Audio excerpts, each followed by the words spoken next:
আমাদের সাথে উপস্থিত হয়েছেন আমাদের কক্সবাজার থেকে আমাদের সহকর্মী জনাব আবু তাহের, এবং ওনার সাথে সংযুক্ত আছেন আমাদের অভিবাসী প্রত্যাশী এবং অভিবাসীর পরিবার।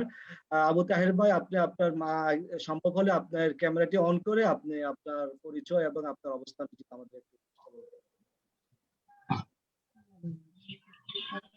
ধন্যবাদ। শুভ বিকেল। আমি মোহাম্মদ, আমাকে কি শুনতে পাচ্ছেন? জি আচ্ছা, শুভ বিকেল। আমি মোহাম্মদ আবু তাহের। আমি ইফসা লেবার মাইগ্রেশন প্রকল্পে কক্সবাজারে কাজ করি। পাশাপাশি আমরা প্রান্তিক জনগোষ্ঠী এবং মার্জিনালাইজড পিপল যারা আছে তাদের বিভিন্ন পারিবারিক শোষণ আর নির্যাতন বিষয়ে আমরা সহযোগিতা করে থাকি। তো আমি এখন এই মুহূর্তে আছি আমাদের লেবার মাইগ্রেশন প্রকল্পের আমাদের বেনিফিশিয়ারি, আমাদের একজন হচ্ছে প্রবাসী ফেরত এবং যার পরিবার প্রবাসে থাকে, এরকম দুটো ফ্যামিলির মাঝামাঝি আমি আছি। ধন্যবাদ সবাইকে, কথা হবে ইনশাআল্লাহ। জি ধন্যবাদ তাহির ভাই, এবং ধন্যবাদ সম্মানিত আজকের আমাদের ওয়েবিনার বা আমাদের ভার্চুয়াল ক্যাম্পেইনে উপস্থিত। আপনারা জানেন যে অভিবাসন একটি বৈশ্বিক একটি বিষয়। আইএলওর মতে পৃথিবীর প্রায় 268 মিলিয়ন আন্তর্জাতিক অভিবাসী রয়েছে, এবং তাদের মধ্যে 150 মিলিয়ন হলো যারা শ্রম অভিবাসী, এবং বাংলাদেশে প্রায় 10 মিলিয়নের উপরে জনৈক জনগোষ্ঠী পৃথিবীর প্রায় 172 থেকে মতান্তর 173টি দেশে অভিবাসী শ্রমিক হিসেবে পৃথিবীর বিভিন্ন দেশে বিভিন্ন পেশায় কর্মরত আছে।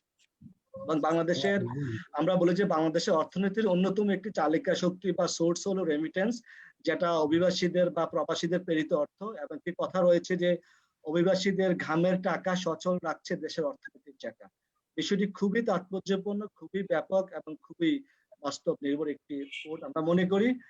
কিন্তু আমরা কি দেখি? আমরা দেখি যে আমাদের যারা অভিবাসীরা আছেন, যারা গন্তব্য দেশে যারা আছেন, টেকনোলজি বেস জবগুলো ওনারা করেন, এবং যার ফলে ওনাদের আয় কিন্তু অনেকটা স্বল্প পৃথিবীর অন্যান্য দেশের শ্রমিকের তুলনায়, এবং তার তেমন দক্ষ না, অনেকটা আমরা বলি আন্ডার স্কিল আমরা বলে থাকি, এবং তারা অনেক ক্ষেত্রে তাদের অধিকার সম্পর্ক সচেতন না, যার ফলে কি হচ্ছেন, যার ফলে তারা বিভিন্ন ধরনের হয়রানি প্রতারণার শিকার হচ্ছেন।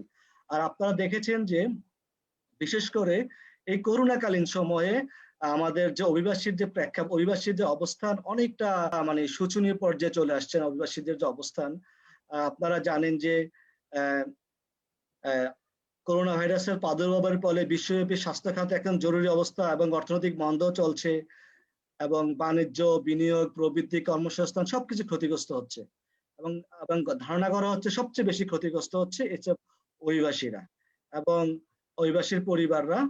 এবং আমাদের, আপনারা জানেন যে একটি গবেষণা, বিশেষ করে ইফসার একটি গবেষণায় দেখা গেছে যে যে সমস্ত প্রবাসীরা বিদেশে থাকেন তারাও কিন্তু বিভিন্ন ধরনের বেকারত্ব, ক্ষুধা, আবাসন সংকট এবং সংক্রমণের ঝুঁকিতে রয়েছে। পাশাপাশি যে সমস্ত বিদেশিরা দেশে ফেরত এসেছেন তারা বিভিন্ন সামাজিক মেরুকরণ, অর্থনৈতিক সংকট, চরম অনিশ্চয়তা এবং অস্তিত্বের বিভিন্ন আনরেস্ট অবস্থানে তারা এখন দিনাতিপাত করছে। আমরা এই বিষয়ে সরাসরি চলে যাবো। আজকে যে আমাদের যে মাঠ পর্যায়ের যারা আমাদের যে মাইগ্রেন্ট রয়েছে, আমরা তাদের কাছ থেকে কথা শুনবো। এখন তাহির ভাই, আমি অনুরোধ জানাবো আমাদের যারা অভিবাসী আছেন বা অভিবাসীর পরিবারের সদস্যরা আছেন, তারা যদি একটু পরিচয় দেন বা আমাদের সামনে, আমাদের মাইকে, আমাদের ক্যামেরার সামনে যদি একটু আসতেন। তাহির ভাই কথা বলুন, পরিচয় দিয়ে আপনার নামটা বলবেন, বাড়িটা বলবেন। আসসালামু আলাইকুম ভাই, শোনা যাচ্ছে? হ্যাঁ শোনা যাচ্ছে। আসসালামু আলাইকুম। ওয়ালাইকুম আসসালাম। আপনি একটু আপনার নাম দিয়ে পরিচয় দেন। হ্যাঁ, আমার নাম মোহাম্মদ শাহজাহান, আমি কক্সবাজার থেকে বলতেছি। কক্সবাজার কোথায় থেকে বলেন? জিলান যাই, পুরুলিয়া। জি ধন্যবাদ শাহজাহান ভাই, আপনাকে আজকের আমাদের এই স্পেশাল ক্যাম্পেইন বা ওয়েবিনারে আপনাকে স্বাগত জানাই। হ্যাঁ, ফেরত। আপনি কখন বিদেশ থেকে এসেছেন এবং কোন দেশ থেকে এসেছিলেন? গিয়েছিলাম আপনার 2012 এপ্রিল মাসে। আমার 2015 এপ্রিল। 2015 সালে ফেরত এসেছেন। এই যে আপনি এই যে বিদেশ থেকে ফেরত আসার পরে আপনার যে পরিমাণ অর্থ বা সাথে নিয়ে আসতে পেরেছিলেন, যেটা আপনি পরবর্তীতে? আমি কিছু আনতে পারি নাই, আমি শুধু আমার গায়ের কাপড় শুধু আনছিলাম। আমার গায়ের যেটা কাপড় ছিল ওটা নিয়ে আসছিলাম আমি। আপনি কেন কিছু নিয়ে আসতে পারেন না? আপনি কেন কিছু নিয়ে আসতে পারেন নাই, তার কি একটু আমাদেরকে স্বল্প আকারে ব্যাখ্যা করে বলবেন? আমি গেছিলাম আপনার দালালের মাধ্যমে গেছিলাম, লিগ্যাল ভাবে নিয়েছিল আমাকে, আমি ওখানে গিয়ে আবার আনলিগ্যাল হয়ে গেছি। আমার কোনো একামা ছিল না, তাই আমাকে অবৈধ এই কর্ম করে দিছে আর কি। তাহলে আপনি দালালের মাধ্যমে বিদেশ গিয়েছিলেন লিগ্যাল ভাবে, কিন্তু কিছুদিন থাকার পর আপনি হ্যাঁ, ইরেগুলার বা আপনি কিছুদিন টাকার পরে ইরেগুলার হয়ে যান। আর কেন ইরেগুলার হয়ে গেছিলেন? আমি তো গিয়েছিলাম এই ভালো কিছু করার জন্য গিয়েছিলাম, কিন্তু ওখানে গিয়ে আমার কপাল আরো ভালো হয় না আর কি। একটু ভাগ্য আপনি কি পরিবর্তন করতে চেয়েছিলাম আমি আমার ফ্যামিলির, এখন তো ভাগ্য পরিবর্তন করতে পারি না, আরো লস হয়ে গেছে আমার। আমি এখন আপাতত কৃষি কাজ করে চলতেছি কোন রকম। আপনি কত টাকা বিনিয়োগ করে বিদেশে গিয়েছিলেন? হ্যাঁ, কত টাকা? আমি 3.5 লক্ষ টাকা দিয়েছিলাম, 3.5 লক্ষ তাই। কোন দেশে গিয়েছিলেন? আমি গেছিলাম সৌদি আরব। আমাকে প্রথম নিয়ে গেছিল দুবাই। দুবাই 10 মাস যেতে পারি না, ওখানে 10 মাস আমি কষ্ট করছি, কিন্তু টাকাও পাই নাই, একটা টাকাও পাই নাই। এরপরে 10 মাস পরে আমাকে সৌদি আরব পাঠাছিল, ওখানে আমার অবৈধ থাকতে হয়েছে 2 বছর 2 মাস। কি ভিসা নিয়ে গেছিলেন সৌদি আরবে? সৌদি আরবে তো আমাকে উমরা বিষয় নিয়েছিল। আর আপনি এই যে উমরার আপনার এখানে দুবাই দিয়েছিল, তো ওটা হচ্ছে আপনার এই খেজুর গাছ কাটার বিষয়, ওই মাজারার। আচ্ছা, তাহলে দুইবারে আপনি মানে আপনি আর্থিকভাবে লাভবান হন না, পরবর্তীতে আপনি সৌদি আরব থেকে 10 মাস অবৈধ থেকে ফেরত আসছেন, হ্যাঁ, তাই না? হ্যাঁ, হ্যাঁ, 2 বছর। আপনাকে কি পুলিশ অ্যারেস্ট করেছিল, না আপনি স্বেচ্ছায় আসছেন, না আসতে বাধ্য হয়েছেন? পুলিশ অ্যারেস্ট করছিল আপনার বাসা তল্লাশিতে রাত্রে, দুটাই। আচ্ছা আচ্ছা, আপনি যে উমরা ভিসায় বিদেশ গেছিলেন, আপনি কেন হ্যাঁ, উমরা ভিসায় বিদেশ গিয়েছিলেন? আপনি জানেন যে উমরা ভিসায় তো বেশি দিন থাকা যায় না, এই ভিসায় কাজও করা যায় না, শুধু হজের উদ্দেশ্যে যেতে হয়। তাহলে বলেন আপনি আমি কেন গেছি দালালের কথাই জ্ঞাত দিতে পারিনি আর কি। দালালের দালাল মাধ্যমে আপনাকে গেছি। হ্যাঁ, দালাল আপনাকে বলে গেছি বলেছিল ওটা যে আমি। হ্যাঁ, আচ্ছা আচ্ছা, দালাল আপনাকে বলেছিল তোমরা বিষয়ে গেলে কাজ করতে পারবেন, এই জন্য আপনি চলে গেছিলেন, করতে তাই না? পারবো, কোনো রিস্ক নেই এরকম বলছিল, কোনো কিন্তু রিস্ক নাই, দেখতেছি ওখানে গিয়ে আমি, আগে তো কেউ বলে না আমাকে। আগে কেউ বলে নাই। আচ্ছা, আরেকটা বিষয় হলো, এখন যে আপনাদের দেশে ফেরার পর কি করছেন, বা আপনি এখন কিভাবে আপনি লাইভলিহুড মেনটেন করছেন? কাজ করতেছি কোন রকম, ফ্যামিলিটা নিয়ে অল্প স্বল্প যা আয় রোজগার করে ওটা নিয়ে মেনটেন করতেছি আর কি। ধন্যবাদ ভাই, আমরা আপনার কাছে আবার আসবো। আমরা এখন চলে যাব আমাদের আরেকজন, যে আমাদের আহ, আহ, আজকের এই আলোচনার যিনি আমাদের মোহাম্মদ আরিফুর রহমান, প্রধান নির্বাহী ইফসা। আমরা আরিফের কাছে চলে যাব, আপনি আমাদের সাথে থাকেন, আমরা পরবর্তীতে আবার আপনার কাছে আসবো। আমরা আরিফ ভাইয়ের কাছে জানতে চাইবো যে বৈশ্বিক করোনা মহামারীতে অভিবাসীদের অধিকার রক্ষায় বেসরকারি সমাজ উন্নয়ন সংস্থা সমূহ করণীয় কি আছে, বা আমরা কিভাবে এই সমস্ত যারা ফেরত অভিবাসী বা অভিবাসীদের কর্মীদের অধিকার রক্ষায় বা তাদের উন্নত জীবন প্রদানে আমরা কিভাবে কাজ করতে পারি, এই প্রেক্ষাপটে আরিফ ভাই। জি, ধন্যবাদ। প্রথমে আমি উদ্যোক্তাদের অভিনন্দন জানাচ্ছি যে মানডে ফর মাইগ্রেন্টস, এই যে ক্যাম্পেইন মুজিব বর্ষ উপলক্ষে যে উদ্যোগ নেওয়া হয়েছে, এটা অত্যন্ত একটা অভিনব এবং সৃজনশীল একটা উদ্যোগ। আমরা ইতিমধ্যে আমাদের সঞ্চালকের কাছে আমরা শুনেছি যে আমাদের দেশের অর্থনৈতিক চাকা এবং মানে এই যে সচল রাখা এবং আমাদের দেশকে এগিয়ে যাওয়ার ক্ষেত্রে অভিবাসীদের শ্রমলব্ধ অর্থ একটা বড় ব্যাপক ভূমিকা রাখছে, এবং এই বিষয়ে সচেতনতা অর্জন, পাশাপাশি মানুষকে এটার সাথে সম্পৃক্ত করা, জানানো, সরকারের উন্নয়ন কর্মসূচিগুলো সম্পর্কে জানানো এবং কিভাবে নাগরিক সম্প্রদায়কে এটার সাথে সম্পৃক্ত করা যায়, সেজন্য এই ক্যাম্পেইনটা হাতে নেওয়া হয়েছে। এই জন্য আমি মানডে ফর মাইগ্রেন্টস এই ক্যাম্পেইন কর্মসূচির আমি সফলতা কামনা করে আমি শুরু করছি। প্রথম হচ্ছে যে অবশ্যই বেসরকারি সংগঠনগুলোর অনেক ভূমিকা আছে, কারণ আপনারা জানেন যে বেসরকারি সংগঠনগুলো যে কাজ করে তার মূল অ্যাপ্রোচই হচ্ছে যে সরকারের যে উন্নয়ন কর্মসূচি আছে সেই কর্মসূচির সাথে সমন্বয় রেখে, অথবা সরকারের উন্নয়ন কর্মসূচিগুলোকে একদম প্রান্তিক অবস্থার নাগরিকের কাছে পৌঁছানোর জন্য বেসরকারি সংগঠনগুলোর কাজ। তো সেক্ষেত্রে ইপসা যেমন একটি বেসরকারি সংগঠন হিসেবে সবসময় সরকারের যে উন্নয়ন কর্মসূচি, তার যে পরিকল্পনা, সেটাকে প্রায়োরিটি দিয়ে কাজ করে। স্বাভাবিকভাবেই অভিবাসী প্রত্যাশী অথবা অভিবাসন থেকে ফেরত আসা অভিবাসীদের সার্বিক উন্নয়ন, এই বিষয়গুলি নিয়ে ইপসা তার উন্নয়ন কর্মসূচি দীর্ঘদিন ধরে বাস্তবায়ন করে আসছে। তো এখানে বেসরকারি সংগঠনের অনেক ব্যাপক ভূমিকা আছে। বিশেষ করে মানুষকে সরকারের যে উন্নয়ন সরকারের যে পরিকল্পনা, এগুলো সম্পর্কে জানানো, মানুষের কাছে পৌঁছানো, এটা একটা বড় কাজ। আরেকটা যেটা কাজ হচ্ছে যে অভিবাসন প্রত্যাশী যে মানুষগুলো, তারা যাতে প্রতারিত না হয়, তারা যাতে দক্ষতা অর্জন করতে পারে, তারা যাতে সরকারের আইন নিয়ম কানুনগুলো মেলে তারা যাতে যেতে মানে দেশের বাইরে তারা যেতে পারে কর্মসংস্থানের জন্য, এবং তারা যাতে প্রতারিত না হয়, এই বিষয়গুলো সম্পর্কে যে এটা একটা কিন্তু একটা প্রসেস, এই প্রসেসের বিভিন্ন অংশে বেসরকারি সংগঠনগুলো কিন্তু ব্যাপক ভূমিকা রাখতে পারে, এবং যেটা এই যে ইফসার মতো আরো অপর অনেক সংগঠন করে আসছে। আর আরেকটা যেটা বিষয় হচ্ছে যে আমরা অভিবাসনে যাওয়ার জন্য মানুষকে তৈরি করার জন্য, তার কর্মদক্ষতা তৈরি করার জন্য তাদেরকে প্রশিক্ষণ সহায়তা প্রদান করা, তারপর বিনামূল্যে অথবা স্বল্প মূল্যে তাদেরকে আপনার এই অভিবাসনের যে খরচ তার জন্য আমরা বিনিয়োগে আমরা সহায়তা করতে পারি। এবং যারা পরবর্তীতে আপনারা জানেন যে প্রবাসীদের যে আয় লব্ধ সেটা যাতে তারা ব্যাংকিং চ্যানেলের মাধ্যমে তার পরিবারের কাছে তারা যাতে পাঠায়, অর্থাৎ বৈধভাবে তারা যাতে টাকাটা পাঠায় তার জন্য ব্যবস্থা গ্রহণ করা, মানে উভয় ক্ষেত্রে, অর্থাৎ যেখান থেকে টাকাটা পাঠাবে আর যেখানে টাকাটা আসবে এটা যাতে বৈধভাবে পুরো বিষয়টা যাতে ব্যাংকিং সেক্টর হয় তার জন্য কাজ করা। পরবর্তীতে যিনি অভিবাসী উনি দেশে ফিরে আসলে তাকে যাতে আপনার বিভিন্নভাবে সহায়তা করা যায়, তাকে যাতে আপনার বিভিন্ন ধরনের আপনার তথ্য প্রদান থেকে শুরু করে বিভিন্ন ধরনের সহযোগিতা করা যায়, অথবা সে যদি কোনো কারণে প্রতারিত হয়ে থাকে তাহলে সেক্ষেত্রে গ্রিভিয়েন্স ম্যানেজমেন্ট প্রসেসের মাধ্যমে তাকে কিভাবে সহযোগিতা করা যেতে পারে, এই ধরনের বিভিন্ন কার্যক্রমে কিন্তু বেসরকারি সংগঠনগুলো সরকারের সাথে কাজ করতে পারে। আর আরেকটি যেটা বিষয় হচ্ছে জেলা পর্যায়ে সরকারের যে সুনির্দিষ্ট যে কার্যালয় আছে, আজকে অত্যন্ত আনন্দিত আজকে এখানে আমাদের চট্টগ্রাম জেলার দায়িত্বপ্রাপ্ত যিনি কর্মকর্তা উনি আছেন।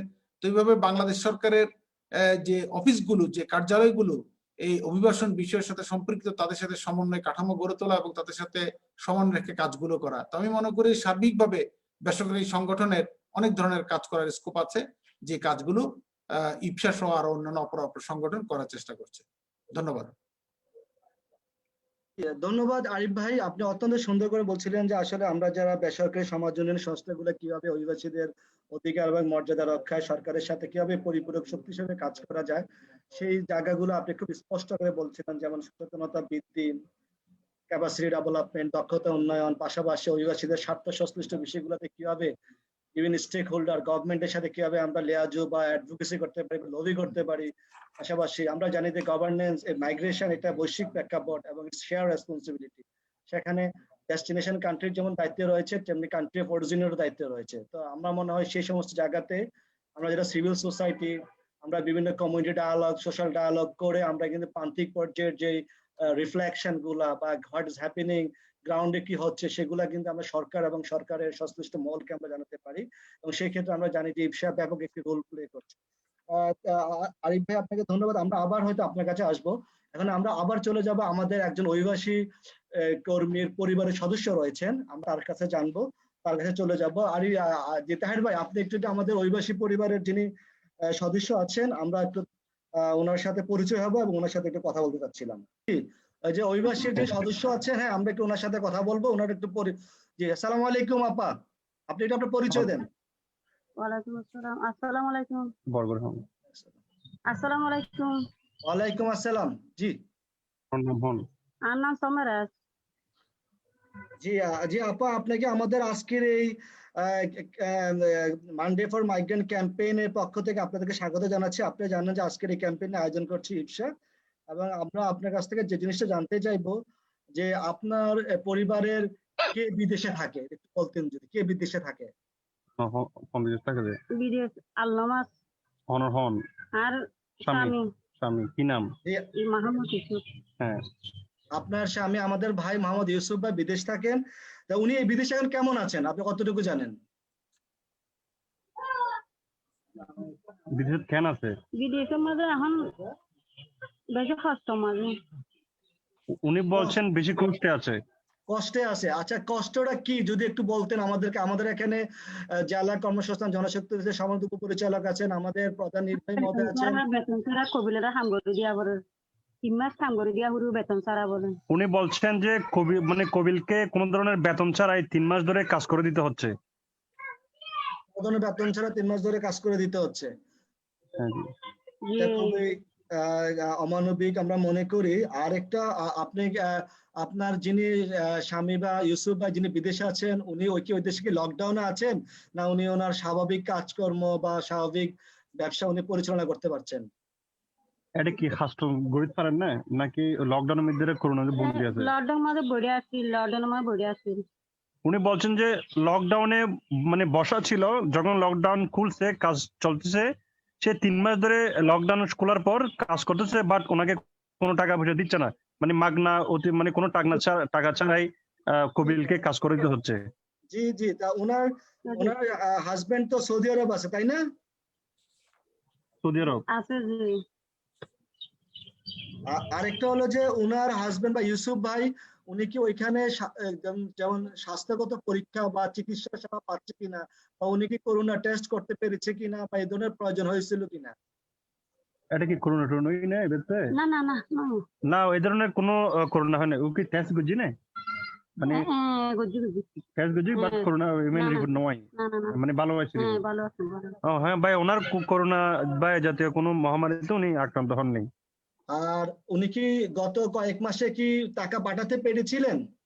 না ফাটা শেষ নিয়ে হতে ফাটা যায় ওনারে। শেষ ফাটাল দিয়ে মানে রোজার মধ্যে ফাটাল দিয়ে। উনি বলছেন গত রোজার মধ্যে শেষ টাকা পাঠাতে পারছেন, গত রোজার পরে আর টাকা পাঠাতে পারেন নাই, প্রায় 8-9 মাস এরকম। আচ্ছা। আর এখন আপনার কথা জানতে চাইবো, আপনার পরিবারের সদস্যরা সবাই কেমন আছেন এখন আপনারা? ওনারা কেন আছেন পরিবারে? বিজু হচ্ছে তা বাচ্চা মায়া বিয়া দিদি দিদি হচ্ছে মাঝে করি যেমন আছে মতো উনি বলছেন ওনার মেয়েকে বিয়ে দিতে হচ্ছে, অনেক কষ্টে আছেন, ওনারাও কষ্টে আছেন, এবং ওনার প্রায় এখন 2 লক্ষ টাকার মতো ঋণ আছে, উনি যেটা বলছেন। আচ্ছা, আপনারা এই বিশেষ মহামারী বা করোনার সময় আপনারা কোন ধরনের প্রতিষ্ঠান বা সংস্থা থেকে কোন ধরনের সাহায্য সহযোগিতা পেয়েছিলেন কি? অনেকে ওনারা সাহায্য সহায়তা বুঝি না, মানে এই যে করোনা মিদের বা অনেকেই টান টান দিয়ে দিলে। না না আর খনিকা কিছু সাহায্য না করে গিয়া মাঝে বিয়ের জন্য ইস্তারি দিয়ে আর খনিকা কিছু আর সাহায্য না করে ইস্তারি রোজার মাঝে। আচ্ছা, রোজার সময় কয়েকজন ইফতারি দিয়েছিলেন গত রোজার সময়, এরপরে এখন পর্যন্ত কেউ, এবং করোনা লকডাউনের সময় ওনাদেরকে কেউ হেল্প করে নাই, করতে আসে নাই। জি ধন্যবাদ তাহের ভাই, আমার মনে হয় আমরা ওনার কথা বুঝতে পেরেছি, শুনতে পেরেছি। তাহের ভাই আপনি আমাদের সাথে থাকুন, আমরা হয়তো আবার আপনার কাছে আসবো। হ্যাঁ, আমরা ধন্যবাদ। সমাজ উপস্থিতি আমরা যে জিনিসটা দেখলাম যে আসলে আমরা জানি যে অভিবাসী কর্মী এবং অভিবাসী পরিবারের স্বার্থ রক্ষণের জন্য দেশীয়ভাবে একটি আইন আছে এবং আন্তর্জাতিক বিভিন্ন ইউএন কনভেনশন রয়েছে, এবং যেখানে স্পষ্ট আইএলওর বেশ কিছু কনভেনশন রয়েছে যে সেখানে যে অভিবাসীরা যারা বিদেশে থাকবে তাদের অধিকার স্বার্থ বা তাদের পারিশ্রমিক ব্যাপারে স্পষ্ট করে নির্দেশনা দেওয়া আছে, এবং তাদের পরিবারের যে অধিকার বা তাদের পরিবারের ভালো মন্দের বিষয়গুলোর ব্যাপারে কিন্তু আমাদের বিভিন্ন সনদ বা বিভিন্ন ইন্টারন্যাশনাল ইনস্ট্রুমেন্ট গুলো সেখানে স্পষ্ট করে বলা আছে। তা আমরা যদি দেখি যে আসলে আমাদের এইসব ইমপ্লিমেন্টেশন বা ল বা রেজুলেশন গুলোর বাস্তবায়নের ক্ষেত্রে মানে আমাদের এখান থেকে আমরা অনেকগুলো মেসেজ পাই যেগুলো কিভাবে আরো প্রপারলি মনিটরিং বা ইমপ্লিমেন্টেশন করা যায় সেটা নিয়ে হয়তো আমাদের আরো জোরদার হওয়া উচিত। আমরা এই মুহূর্তে চলে যাব আমাদের আজকের এই ওয়েবিনার বা আজকের এই 99 days campaign Monday for migrants এর আজকে যিনি আমাদের এখানে বিশেষ অতিথি হিসেবে উপস্থিত আছেন, আমরা জানি যে আমাদের চট্টগ্রাম হলো বাংলাদেশের প্রবাসী অধ্যুষিত একটি উপজেলা এবং তার অনেকটা আমাদের সেকেন্ড টপ র্যাঙ্ক পজিশন বাংলাদেশে, এবং তার একমাত্র অভিবাসীদের অধিকার স্বার্থ রক্ষায় যে প্রতিষ্ঠানটি সরাসরি কাজ করছেন সেটি হলো জেলা জনশক্তি এবং কর্মসংস্থান অফিস, যেটি আমাদের বৈদেশিক কর্মসংস্থান মন্ত্রণালয়ের আন্ডারে একটি অধিদপ্তর। আমাদের সেখানে উপস্থিত আছেন আজকের জেলা কর্মসংস্থান জনশক্তি অফিস চট্টগ্রামের সম্মানিত উপপরিচালক জনাব জহিরুল আলম মজুমদার স্যার। স্যার আপনার কাছে আমরা এখন চলে যাব, আপনাকে আবারও আজকের এই আলোচনায় আমরা স্বাগত জানাই।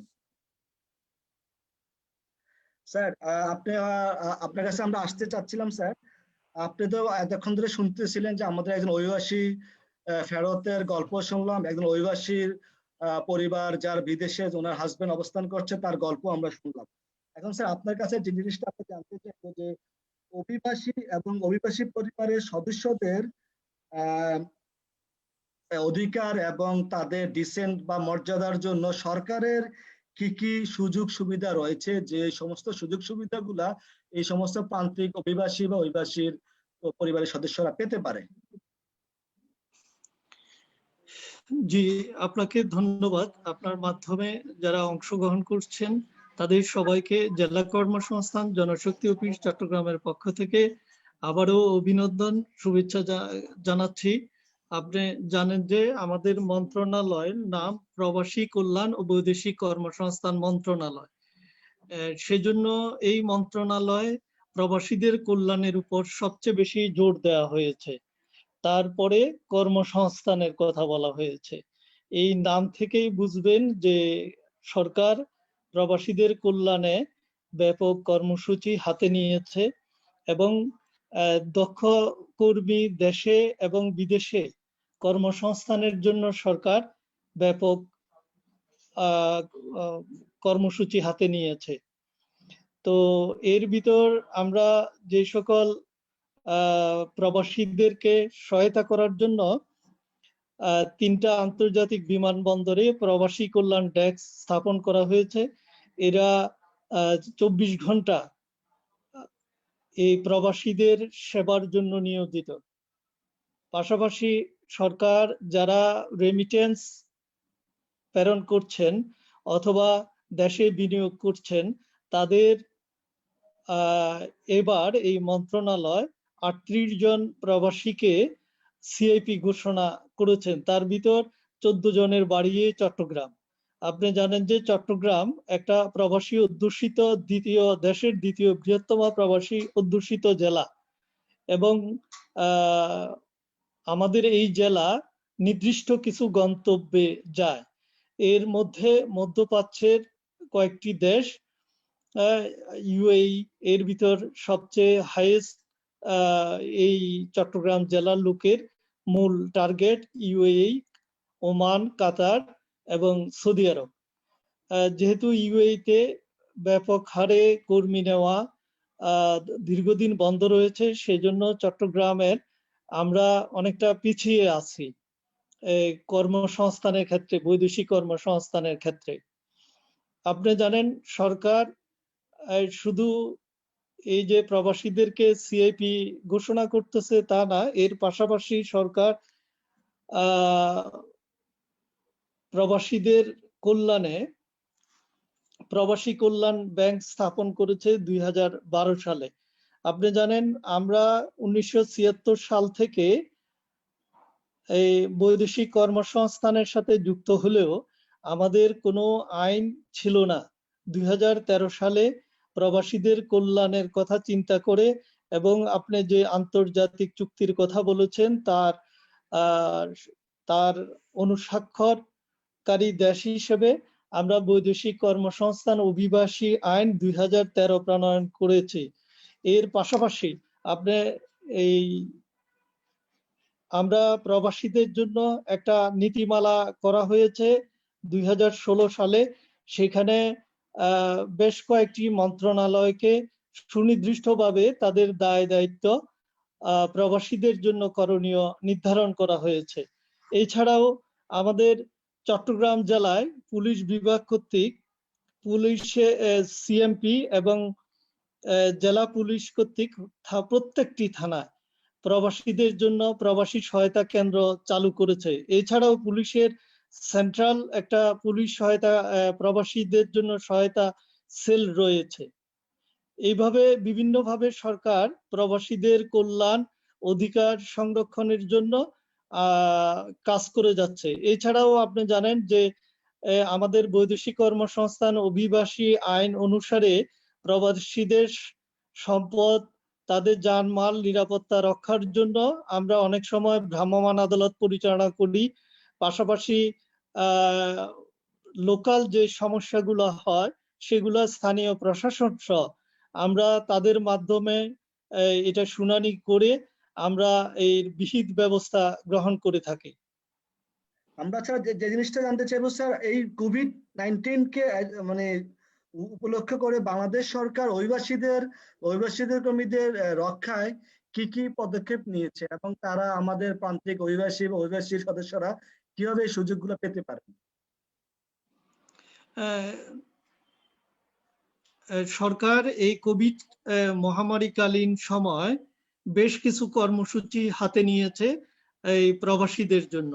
এর ভিতর অন্যতম হচ্ছে সরকারের বিদ্যমান যে সামাজিক সুরক্ষা কর্মসূচি রয়েছে, সেই কর্মসূচিতে এতদিন প্রবাসীদেরকে অন্তর্ভুক্ত ছিল না। সরকার তাদেরকে এই সামাজিক সুরক্ষা কর্মসূচিতে প্রবাসী কল্যাণ মন্ত্রণালয়ের অনুরোধের পরিপ্রেক্ষিতে সরকার সামাজিক সুরক্ষা কর্মসূচিতে অন্তর্ভুক্ত করেছে।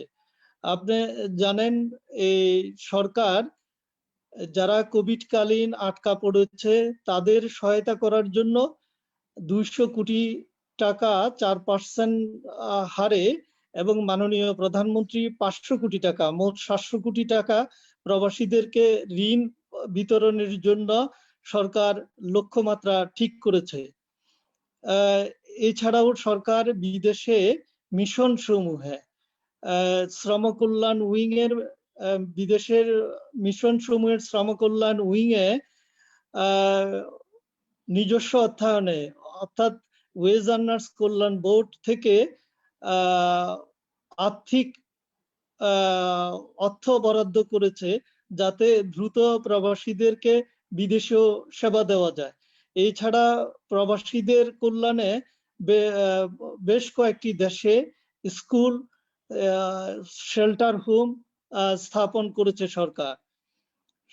এছাড়াও সরকার ওয়েজ আর্নার্স কল্যাণ বোর্ডের আওতায় একটা পাইলটিং হচ্ছে যে প্রত্যেক প্রান্তিক লেভেলে 1 লক্ষ টাকা প্রদান করবে, সেটা 3 বছরে কোনো সুদ ছাড়া সে ফেরত দিবে। এইভাবে একটা পাইলটিং শুরু হয়েছে। আশা করি আমাদের এখান থেকেও তালিকা চেয়েছে, আমরা উপজেলা নির্বাহী অফিসার এবং জনপ্রতিনিধি সবার থেকে নাম সংগ্রহ করে আমরা পাঠিয়েছি। অলরেডি মানিকগঞ্জ সহ বেশ কয়েকটি জেলায় এই কার্যক্রম শুরু হয়েছে। আমরাও আশা করি এখানে এই কার্যক্রম শুরু করতে পারবো। এছাড়াও যে সকল প্রবাসীরা বিপদে আছে অথবা বিদেশ যেতে পারতেছে না, তাদের জন্য আমাদের একটা ওয়েব পেজে, বিএমইটির ওয়েব পেজে একটা লিংক রয়েছে, যাতে সে সেখানে তার তথ্যটা দিলে সেই তথ্য তার সাথে যোগাযোগ করে তাকে প্রয়োজনীয় সেবার ব্যবস্থা গ্রহণ করার জন্য। আপনারা জানেন কোভিড পরীক্ষা করতে হলে 3000 টাকা লাগে, কিন্তু আমাদের মন্ত্রণালয় থেকে সরকারের কাছে এই প্রস্তাব দেওয়া হয়েছে তাদের ক্ষেত্রে ন্যূনতম 200 টাকা এই কোভিড পরীক্ষা করার ব্যবস্থা গ্রহণের জন্য। এছাড়াও মন্ত্রণালয় আরো বেশ কিছু কর্মসূচি হাতে নিচ্ছে যাতে এই কোভিড কালীন এই কষ্টগুলা যাতে প্রবাসীদের না হয়। নতুন করে আবার প্রণোদনা দেওয়ার জন্য মাননীয় প্রধানমন্ত্রী ঘোষণা করেছেন, সেখানে প্রবাসীদের সকল বিষয়গুলা তুলে ধরা হবে যাতে যে দেশে এবং বিদেশে আমাদের প্রবাসীরা ভালো থাকতে পারে।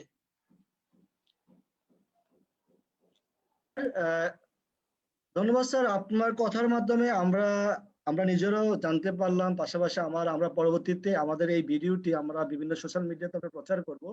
তার মাধ্যমে আমাদের দর্শকরা জানতে পারবে যে এই যে করোনা মহামারী বা কোভিড-19কে অ্যাড্রেস করে সরকারের বৈদেশিক কল্যাণ মন্ত্রণালয় যেসব সেবাগুলো নিয়েছে, আমার মনে হয় খুবই প্রশংসার দাবিদার। আরেকটা অনেক গুরুত্বপূর্ণ একটা বিষয় নিয়েছে যেটা হচ্ছে আরপিএল, সেটা হচ্ছে রিকগনিশন অফ প্রায়র লার্নিং। যে সকল প্রবাসীরা তাদের কোনো সার্টিফিকেশন নাই কিন্তু সে কাজটা জানে, বিদেশে যাওয়ার কারণে কাজটা জানে, সেজন্য সরকার একটা প্রত্যেকটা জেলার, আমাদের প্রত্যেক জেলায় আপনি জানেন কারিগরি প্রশিক্ষণ কেন্দ্র রয়েছে, সেই কারিগরি প্রশিক্ষণ কেন্দ্রে সবাইকে আরপিএল করানো হচ্ছে এবং এর ব্যয়ভার সরকার বহন করছে, প্রবাসী কল্যাণ ও বৈদেশিক কর্মসংস্থান মন্ত্রণালয় বহন করছে। এতে প্রবাসী এই সার্টিফিকেশনের কারণে সেই দেশে এবং বিদেশে চাকরির সুযোগটা এখানে রাখা হয়েছে। এই সার্টিফিকেট আন্তর্জাতিক মানের, আপনারা নিশ্চয়ই এর ভিতর জেনেছেন।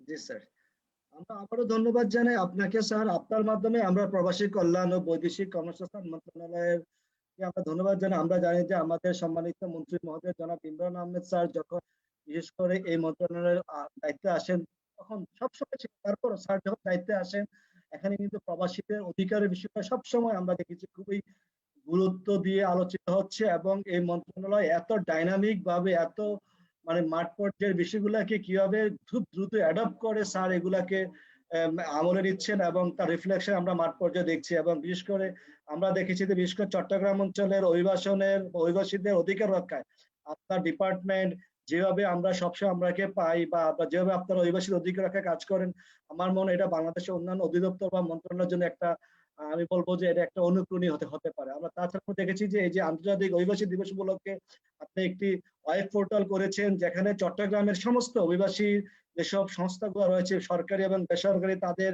সেবা তথ্য বা তাদের যোগাযোগের বিষয়গুলো এক জায়গায় নিয়ে আসছে। আমার মনে হয় এটা একটা খুবই একটা মাইলস্টোন এবং বিষয়টা অনুকরণীয়। সম্মানিত উপস্থিতি, আমরা কথা বেশি দীর্ঘ করব না, আমরা আমাদের আলোচনায় প্রায় শেষ করতে চলে আসছি। আমি এখন শেষ করার আগে আমি আবার একটু আমাদের প্রধান নির্বাহী মোহাম্মদ আরিফুর রহমান আরিফ ভাইয়ের কাছে আমরা যাবো। আরিফ ভাইয়ের কাছে যে জিনিসটা জানতে চাইবো যে বিশেষ করে আর আমরা জানি যে ইপসা চট্টগ্রাম ডিভিশন ফোকাসড একটি অর্গানাইজেশন, যদিও সারা দেশব্যাপী ওনারা কাজ করে, কিন্তু চট্টগ্রাম ডিভিশন ফোকাসড ইপসার কাজগুলা আমি আরিফ ভাইয়ের কাছে জানতে চাইবো যে চট্টগ্রামের অভিবাসনের প্রেক্ষাপট অভিবাসীদের অধিকার রক্ষায় আরো কি কাজ করা যেতে পারে, এখানে আরো কিভাবে এঙ্গেজ করা যেতে পারে, এই ব্যাপারে আপনার পরামর্শ বা মূল্যবান মতামত যদি আমরা জানতে চাই আরিফ ভাই। আরিফ ভাই আনমিউট করতে হবে। হ্যাঁ জি ধন্যবাদ। আমরা অত্যন্ত বিস্তারিতভাবে সরকারের যে উন্নয়ন কর্মসূচি ইতিমধ্যে নেওয়া হয়েছে যেগুলো বাস্তবায়িত হচ্ছে, অনেক সৃজনশীল এবং চাহিদা ভিত্তিক কর্মসূচি, সেগুলো সম্পর্কে আমরা জানলাম। আসলে আমাদের প্রথমে যেটা হচ্ছে আমি সরকারের কাছে আমি ধন্যবাদ দিতে চাই যে আমরা বাংলাদেশ হচ্ছে বিশ্বের একটা অন্যতম দেশ যেখানে এই যে মাইগ্রেন্টদের অধিকার এটাকে বিভিন্ন ভাবে বিভিন্ন পলিসি ডকুমেন্টেশনে বিভিন্ন পরিকল্পনায় এটা স্বীকৃতি দেওয়া হয়েছে, এবং প্রবাসীদের সার্বিক মান উন্নয়নে অনেক ধরনের কর্মসূচি আপনার করা হয়েছে, এবং রাজস্ব খাত এবং উন্নয়ন খাতে অনেক ধরনের কর্মসূচিতে বাজেট বরাদ্দ করা হয়েছে, এবং এগুলো উত্তরোত্তর দিন দিন এগুলো বাড়ছে এবং নতুন নতুন কর্মসূচি গ্রহণ করা হচ্ছে। এখন এরপরও কিন্তু আমাদের আরো অনেক কাজ করতে হবে, কারণ হচ্ছে বিশেষ করে চট্টগ্রামের কথা আপনি যেহেতু বলেছেন ইতিমধ্যে, তবে এখানে আমি দুটো জিনিসকে আমি একটু মেইন ফোকাস করতে চাই। একটি হচ্ছে কার্যকরীভাবে যথাযথভাবে আমরা ব্যবহার করতে পারি, এটা একটা বিষয়, যাতে করে এই যে আমরা দেখেছি যে তথ্য অভিগম্যতা অথবা তথ্য পাওয়ার ক্ষেত্রে আপনার এটা আরো কিভাবে সহজলভ্য করতে পারি, খুব সহজে আমাদের অভিবাসী প্রত্যাশীরা অথবা অভিবাসনে যাদের পরিবার যারা সম্পৃক্ত সকলের যাতে আমরা কিভাবে এই তথ্যগুলো অত্যন্ত সহজে আমরা পেতে পারি, তারা নিজেদের মধ্যে তারা নিজেদের প্রয়োজনীয় তথ্য প্রযুক্তি কাজে লাগাতে পারে। সেক্ষেত্রে ইতিমধ্যে আমরা দেখেছি যে জেলা কর্মসংস্থান অফিসের পক্ষ থেকে অনেক ধরনের উদ্যোগ নেওয়া হচ্ছে, বাট এগুলোকে আরো বেগবান করা দরকার, এটা একটা বিষয়। আর আরেকটা হচ্ছে যেহেতু আমরা এই কোভিড কালীন এই যে সময়টি আমরা পার হচ্ছি, আমরা জানি না সামনে আরো কি চ্যালেঞ্জ আছে, তো সেখানে আমি মনে করি যে আমরা দেখেছি বিগত লকডাউনে অথবা লকডাউনের পূর্বে বা লকডাউন পরবর্তীতে যেসব অভিবাসীরা ফেরত এসেছে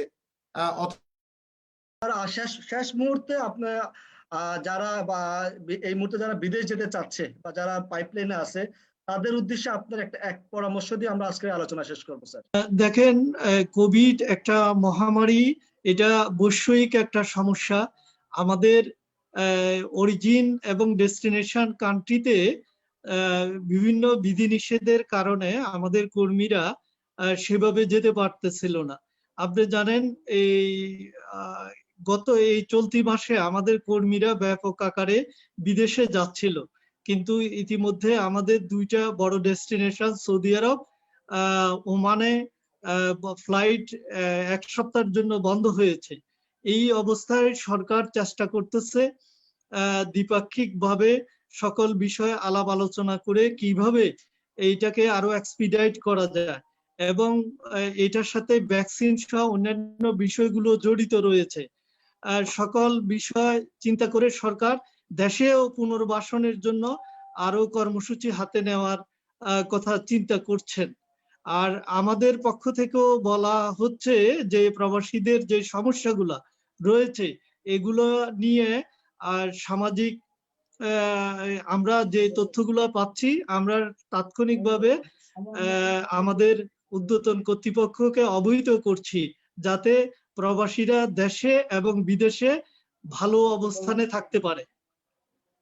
জি, ধন্যবাদ স্যার। আমরা সম্মানিত উপস্থিতি আপনাদেরকে আবারও ধন্যবাদ এবং কৃতজ্ঞতা বোধ প্রকাশ করছি। আপনাদেরকে আবারও মনে করে দিচ্ছি, আপনারা জানেন যে মানডে ফর মাইগ্রেন্টস নামে ইপসা একটি মাইগ্রেন্ট স্টক আয়োজন শুরু করেছে, যেটা আমরা 99 ডেজ ক্যাম্পেইন, যেটা 18 ডিসেম্বর যে আন্তর্জাতিক অভিবাসী দিবস চালু হয়েছে, সেখান থেকে আমরা 26শে মার্চ বাংলাদেশের যে স্বাধীনতার 50 বছর পূর্তি এবং আমরা জানি যে আমাদের জাতির জনক বঙ্গবন্ধু শেখ মুজিবুর রহমানের জন্ম শতবার্ষিকী উপলক্ষে এই ক্যাম্পেইনটি আয়োজন করা হয়েছে। আমরা এই ক্যাম্পেইন আমরা এক এক সময় আমরা এক একজন অতিথি, এক একজন অ্যাক্টরস, অভিবাসী এবং অভিবাসী পরিবারকে নিয়ে আসবো এবং তাদের কথাগুলো শুনবো। আপনারা ভালো থাকবেন, সুস্থ থাকবেন, নিরাপদ থাকবেন। আমরা এই বলে আমাদের আজকের এই বিশেষ আলোচনা শেষ করছি। ধন্যবাদ সবাইকে। শুভ সন্ধ্যা।